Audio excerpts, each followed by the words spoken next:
Mixie ஜாருக்கு கீழே ஏதோ ஓட்ட மாதிரி தண்ணி லீக் ஆக ஆரம்பிச்சிட்டு காலையிலே நமக்கு வேலையை வச்சுட்டு மசாலா அரைச்சதுமே அந்த மிக்ஸியை அப்படியே போட்டுட்டுனா அதில் கிருமிகள்லாம் வர ஆரம்பிச்சிடும், காஞ்சும் போயிடும். மிக்ஸி ஜாரையும் கையோடையே க்ளீன் பண்ணலாம்னு சொல்லிட்டு பேப்பரை சின்ன சின்னதாக கட் பண்ணி போட்டுக்கிறேன். அது கூட கொஞ்சமாக கல் உப்பையும் போட்டுட்டு நல்ல மிக்ஸி ஜாரில் 2 திரிச்சிட்டு அதுக்கு பிறகு கொஞ்சமாக தண்ணி ஊற்றி நல்ல பேஸ்ட் மாதிரி அரைச்சி எடுத்துட்டுனா மிக்ஸி ஜாரு மூடி எல்லாத்துலேயும் இருக்கிற அழுக்கு எல்லாமே போய் மிக்ஸி ஜாரே பளிச்சுன்னு ஆயிரும்.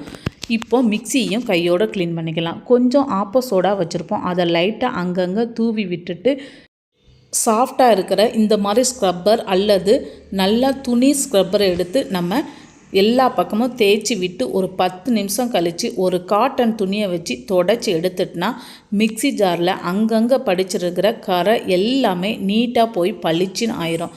உள்ளே இருக்கிறதையும் நல்லா ஒரு கிளாத்தை வச்சுட்டு சுற்றி எடுக்கும் போது உள்ளே இருக்கிற அழுக்கு எல்லாமே ஈஸியாக போயிடும். இந்த மாதிரி கிச்சனை நல்லா தொடச்சி எடுத்த பிறகு கொஞ்சம் நேரம் காய விட்டு நம்ம எடுத்து வச்சுக்கலாம். மிக்ஸி ஜாரும் காஞ்ச பிறகு உடனே ஸ்பீடாக போட்டு சுற்றக்கூடாது, கொஞ்சம் கொஞ்சமாக தான் ஸ்பீடை கூட்டி சுற்றணும். இந்த டிப்ஸ் பிடிச்சிருந்துச்சுன்னா லைக் பண்ணுங்கள், ஷேர் பண்ணுங்கள்.